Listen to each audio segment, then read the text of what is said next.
Movie की शुरुआत अंतरिक्ष में तैरते एक विशाल स्पेसशिप से होती है जो पृथ्वी से दूर एक नए ग्रह की ओर जा रहा है। इस मिशन का उद्देश्य उस ग्रह पर इंसानी कॉलोनी बसाना है। जहाज में मौजूद सारे यात्री और क्रू सदस्य हाइबरनेशन पॉड्स में गहरी नींद में हैं, जबकि जहाज ऑटो पायलट मोड पर अपनी मंजिल की तरफ बढ़ रहा है। लेकिन अचानक रास्ते में उल्कापिंडों की एक बारिश जहाज से टकरा जाती है। लगातार टक्करों की वजह से स्पेसशिप बुरी तरह क्षतिग्रस्त हो जाता है। स्थिति को संभालने के लिए जहाज का AI system emergency protocol active कर देता है और सभी हाइबरनेशन पॉड्स को लॉन्च कर देता है ताकि वे पास के किसी रहने योग्य ग्रह पर इमरजेंसी लैंडिंग कर सकें। इन्हीं पॉड्स में से एक में मौजूद है एंडी रामिरेज, जो एक माइनिंग इंजीनियर है। अचानक झटकों से उसकी नींद खुल जाती है। वह पूरी तरह घबराया हुआ है क्योंकि उसे समझ नहीं आता कि क्या हो रहा है। तभी पॉड के रोबोटिक सिस्टम उसे ऑटोमेटिकली स्पेस सूट पहनाते हैं और लैंडिंग के लिए तैयार करते हैं। जब एंडी बाहर देखता है तो उसे अपने जैसे कई पॉड्स उस अनजान ग्रह की ओर गिरते हुए दिखाई देते हैं। एंट्री के दौरान रफ्तार इतनी तेज होती है कि कुछ पॉड्स में आग भी लग जाती है। किसी तरह एंडी का पॉड बच जाता है, लेकिन वह तेजी से नीचे गिरते हुए एक पहाड़ी से टकरा जाता है। जोरदार टक्कर के बाद एंडी बेहोश हो जाता है। कुछ देर बाद जब उसे होश आता है तो वह खुद को उल्टे पड़े पॉड के अंदर पाता है। बाहर सन्नाटा है। आसपास कोई और पॉड दिखाई नहीं देता। उसका स्पेस सूट एआई, जिसका नाम लियोनार्ड है, उसे बताता है कि पॉड क्रैश में बुरी तरह डैमेज हो चुका है और उसे तुरंत बाहर निकलना होगा। एंडी गेट खोलने की कोशिश करता है, लेकिन दरवाजा जाम हो चुका है। कई कोशिशों के बाद भी जब वह नहीं खुलता तो एंडी कांच तोड़ने की कोशिश करता है। कांच बेहद मजबूत है। वह अपनी इमरजेंसी किट चेक करता है, लेकिन उसमें सीमित टूल्स हैं क्योंकि वह सिर्फ एक माइनिंग इंजीनियर है, कोई सोल्जर या स्पेशलिस्ट नहीं। आखिरकार वह फायर एक्सटिंग्विशर की मदद से कांच तोड़ देता है, लेकिन जैसे ही वह बाहर निकलने की कोशिश करता है, पॉड और खिसक कर पलट जाता है। इस दौरान उसका सूट फट जाता है और ऑक्सीजन तेजी से लीक होने लगती है। लियोनार्ड तुरंत चेतावनी देता है कि उसकी ऑक्सीजन तेजी से खत्म हो रही है। घबराहट में एंडी सूट पर रिपेयरिंग स्प्रे लगाता है, जिससे अस्थायी रूप से लीक बंद हो जाता है। बड़ी मुश्किल से वह पॉड से बाहर निकल आता है। बाहर का नजारा बेहद अजीब और डरावना है। वातावरण सांस लेने लायक नहीं है। दूर दूर तक बंजर और चट्टानी जमीन फैली हुई है। तभी आसमान में उनका मुख्य स्पेसशिप दिखाई देता है, जो कुछ ही देर में इस ग्रह पर आकर क्रैश हो जाता है। एंडी लियोनार्ड से पूछता है कि वे कहाँ हैं। लियोनार्ड बताता है कि यह एक अनजान ग्रह है, जिसके बारे में इंसानों के पास कोई पुख्ता जानकारी नहीं है। ये सुनकर एंडी की चिंता और बढ़ जाती है। तभी उसे दूर कहीं रोशनी जैसी कुछ चमकती दिखाई देती है। उम्मीद की एक किरण के साथ वह उस दिशा में बढ़ने का फैसला करता है। रास्ते में उसे जहाज का जला हुआ मलबा और एक और क्रैश हुआ पॉड मिलता है। वह अंदर झांकता है। एक मृत यात्री दिखाई देता है। ये देखकर एंडी बुरी तरह घबरा जाता है। वह उस पॉड से ऑक्सीजन टैंक निकालने की कोशिश करता है, लेकिन टैंक फटा हुआ है और पूरी ऑक्सीजन निकल चुकी है। निराश होकर वह फिर उसी चमकती रोशनी की ओर बढ़ता है। इस बीच तेज तूफान जैसी परिस्थितियां भी सामने आती हैं, जिससे चलना और मुश्किल हो जाता है। आखिरकार वह उस रोशनी तक पहुंचता है। पास जाकर उसे पता चलता है कि वे लाइट्स किसी और सर्वाइवर ने लगाई हैं। एंडी किसी इंसान को जिंदा देखकर राहत की सांस लेता है। उसने एक अस्थायी कम्युनिकेशन सेटअप तैयार किया था, जिसकी मदद से वह पृथ्वी पर एसओएस सिग्नल भेजने की कोशिश कर रही थी। फिलहाल इंतजार, हम पृथ्वी से बहुत दूर हैं। हमारा मैसेज वहां तक पहुंचने में लगभग 8 महीने लेगा, और अगर उन्होंने तुरंत रेस्क्यू मिशन भेज भी दिया तो यहाँ तक आने में 1.5 से 2 साल लग सकते हैं। एंडी हैरान रह जाता है। हम इतने साल यहाँ जिंदा कैसे रहेंगे, बिना खाने बिना पानी? अगर हमें जिंदा रहना है तो हमें सरवाइव करना होगा। जो भी करना पड़े हम करेंगे। क्रैश हुए जहाज में सप्लाई, ऑक्सीजन और सर्वाइवल गियर मिल सकता है। हमें हार नहीं माननी है। एंडी इस सच्चाई से अंदर तक हिल जाता है। इसी बीच एंडी अपने सूट की लाइट्स का कनेक्शन ठीक कर रहा होता है। तभी अचानक उसके पीछे से तेज हलचल होती है। वह कुछ समझ पाता उससे पहले ही कोई अनदेखी ताकत पॉड को जोर से झटका देती है। लाइट्स टिमटिमाने लगती हैं। एंडी मुड़कर देखता है, लेकिन अंधेरे और धूल के बीच उसे कुछ साफ दिखाई नहीं देता। कुछ सेकंड पहले तक जो कनेक्शन साफ था, अब सन्नाटा छा जाता है। घबराकर एंडी इधर उधर देखता है। उसे लगता है शायद सिग्नल में दिक्कत आई है। वह फिर से कनेक्शन चेक करता है। उसी दौरान उसे पता चलता है कि पृथ्वी के लिए भेजा गया मैसेज पूरी तरह तैयार है। समय बर्बाद किए बिना वह ट्रांसमिशन शुरू कर देता है। मैसेज अंतरिक्ष की गहराइयों में भेज दिया जाता है, एक उम्मीद के सहारे। तभी लियोनार्ड चेतावनी देता है, ऑक्सीजन स्तर कम हो रहा है, आपको जल्द ही सप्लाई की जरूरत पड़ेगी। अब एंडी के पास समय बहुत कम है। उसे याद आता है मुख्य स्पेसशिप के मलबे में सर्वाइवल सप्लाई हो सकती है।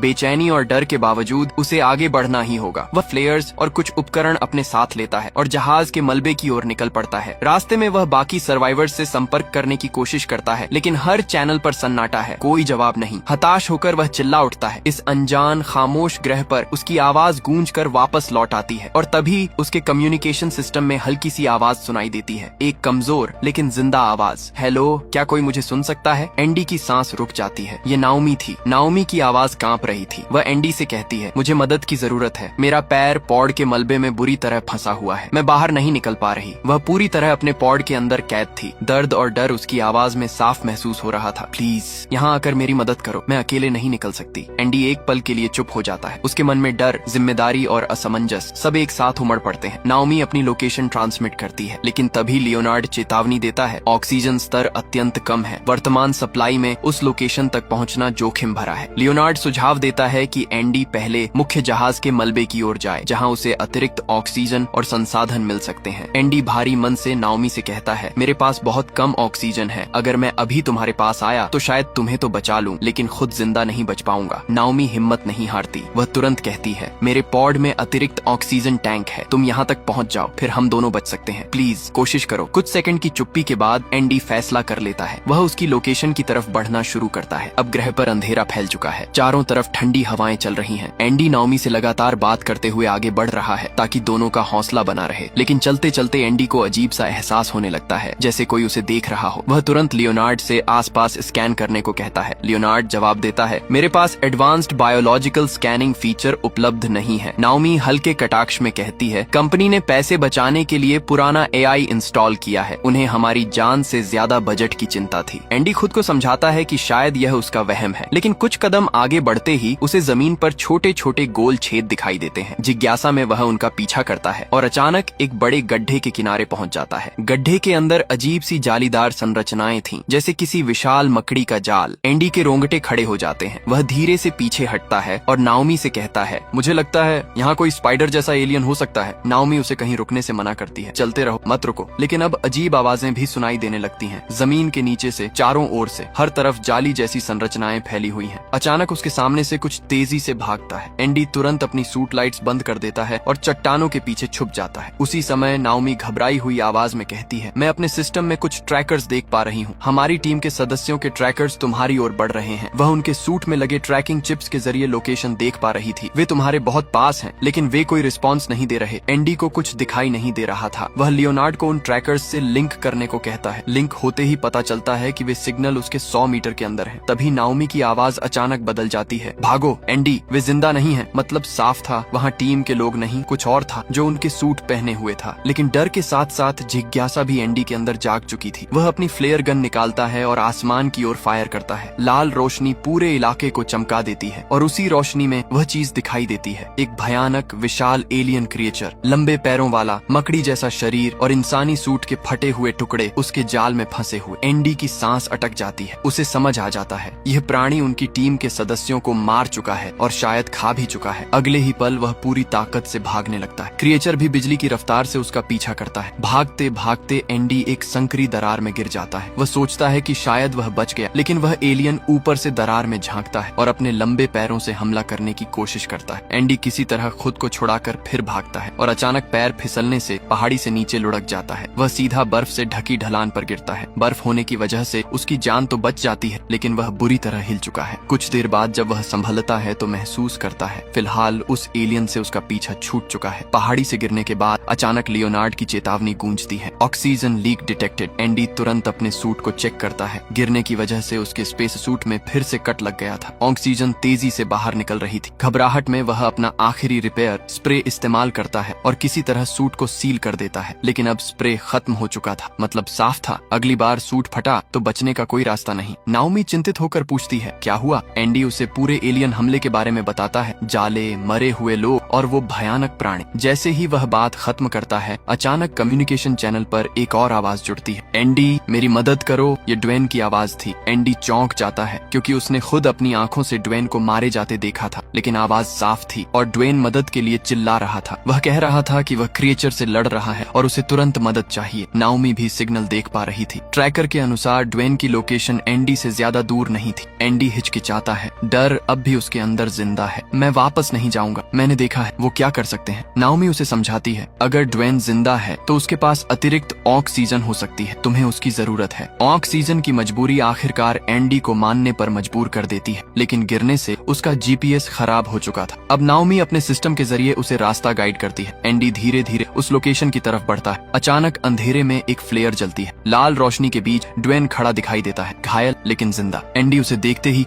उसकी तरफ भागता है और तभी अचानक पीछे से वही विशाल एलियन क्रिएचर ड्वेन पर झपट पड़ता है। एक ही पल में वह उसे जमीन पर गिराकर चीर फाड़ देता है। एंडी डर के मारे एक क्रैश हुए पॉड के पीछे छिप जाता है। उसके सामने ड्वेन का भयानक अंत हो जाता है, लेकिन खतरा अभी टला नहीं था। एक दूसरा क्रिएचर उसकी मौजूदगी भांप लेता है और उसकी तरफ बढ़ने लगता है। एंडी की सांसें तेज हो जाती हैं। तभी पास में पड़ा एक पॉड अचानक एक्टिव हो जाता है। उसकी लाइट्स ब्लिंक करने लगती हैं। क्रिएचर का ध्यान भटक जाता है और वह उस पॉड पर हमला कर देता है। असल में नाओमी ने रिमोटली उस पॉड को एक्टिव किया था ताकि एंडी को भागने का मौका मिल सके। वह टीम की सुपरवाइजर थी, इसलिए उसके पास सिस्टम एक्सेस था। एंडी तुरंत दूसरे पॉड के अंदर घुसकर छिप जाता है, लेकिन तभी गलती हो जाती है। नाओमी दूसरा पॉड एक्टिव करने की कोशिश में उसी पॉड को ऑन कर देती है जिसमें एंडी छिपा हुआ था। अंदर लाइट्स ब्लिंक करने लगती हैं। क्रिएचर अब सीधे उसी पॉड की तरफ बढ़ रहे थे। अंदर एक मृत शरीर भी पड़ा था और उस अंधेरे बंद जगह में एंडी का डर कई गुना बढ़ जाता है। वह नाओमी से कहता है, इसे बंद करो जल्दी, लेकिन सिस्टम रिस्पॉन्ड नहीं करता। अब एंडी को लगता है यही उसका अंत है। आखिरी कोशिश में नाओमी सारे पॉड्स एक साथ एक्टिव कर देती है। चारों तरफ लाइट्स ब्लिंक करने लगती हैं। क्रिएचर कंफ्यूज हो जाते हैं और अलग अलग दिशाओं में बंट जाते हैं। यही मौका देखकर एंडी पूरी ताकत से भागता है, लेकिन कुछ क्रिएचर उसे देख लेते हैं और फिर से पीछा शुरू कर देते हैं। भागते भागते एंडी अचानक एक धुंधले इलाके में पहुंच जाता है। चारों तरफ घना फॉग। क्रिएचर उस सीमा तक आते हैं, लेकिन एक कदम भी अंदर नहीं रखते। वे वहीं से वापस मुड़ जाते हैं। एंडी हैरान है। तभी उसे आसपास चमकते हुए जुगनू दिखाई देते हैं, बेहद खूबसूरत नीली हरी रोशनी बिखेरते हुए। कुछ पल के लिए वह इस सुंदर दृश्य में खो जाता है, लेकिन अचानक उन जुगनुओं का रंग लाल हो जाता है और अगले ही सेकंड वे झुंड बनाकर एंडी पर हमला कर देते हैं। वे साधारण जुगनू नहीं थे, वे आक्रामक जीव थे। एंडी किसी तरह खुद को बचाते हुए आगे बढ़ता है। नाओमी अनुमान लगाती है शायद क्रिएचर इनसे डरते होंगे, इसलिए वे फॉग एरिया में नहीं आए। लेकिन तभी एंडी को जमीन के अंदर से गहरी घरघराहट सुनाई देती है। वह कहता है, नहीं, वे जुगनुओं से नहीं डर रहे थे, वे किसी और चीज से डर रहे थे। और अगले ही पल जमीन उसके नीचे हिलती है। अचानक मिट्टी फटती है और एक विशाल कीड़े जैसा प्राणी नीचे से निकलकर अपना जबड़ा खोल देता है। वह एंडी को कमर से जकड़ लेता है। एंडी हिल भी नहीं पा रहा। उसका शरीर आधा उस प्राणी के जबड़े में फंस चुका है। नाओमी की सांसें तेज हो जाती हैं। वह दूर बैठी कुछ भी नहीं कर पा रही। एंडी समझ ही नहीं पाता कि उसके साथ हो क्या रहा है। पलक झपकते ही वह विशाल भूमिगत प्राणी उसे पूरी तरह अपने जबड़े में खींच लेता है। अब एंडी आधा नहीं, पूरा उसके मुंह के अंदर था। अंधेरा, बदबू और दम घुटने वाली जगह। घबराहट इतनी बढ़ जाती है कि उसका दिल बेकाबू हो जाता है। लियोनार्ड तुरंत चेतावनी देता है, हार्ट रेट क्रिटिकल स्तर पर है। एंडी को पैनिक अटैक आने लगता है। उसे संभालने के लिए लियोनार्ड उसके सूट के जरिए एक जोरदार इलेक्ट्रिक शॉक देता है, लेकिन वो झटका सिर्फ एंडी तक सीमित नहीं रहता। करंट उस प्राणी के जबड़ों तक भी पहुंच जाता है। शॉक इतना तेज होता है कि वह विशाल जीव तड़प उठता है और अगले ही पल एंडी को जोर से बाहर उगल देता है। एंडी जमीन पर गिरता है, हांफता हुआ। उसे यकीन ही नहीं होता कि वह मौत के मुंह से वापस आया है, लेकिन खतरा अभी खत्म नहीं हुआ था। वह तुरंत भागकर पास की एक गुफा में घुस जाता है। अंदर वही चमकते जुगनू थे जो पहले नीली रोशनी बिखेर रहे थे। जैसे ही वे एंडी को देखते हैं, उनका रंग लाल हो जाता है और फिर झुंड बनाकर उस पर हमला कर देते हैं। एंडी जमीन पर रेंगते हुए, हाथों से उन्हें हटाते हुए किसी तरह गुफा की दूसरी तरफ निकल जाता है। आखिरकार वह उस फॉग वाले इलाके से बाहर आ जाता है। तभी लियोनार्ड की आवाज फिर गूंजती है, ऑक्सीजन स्तर 3%।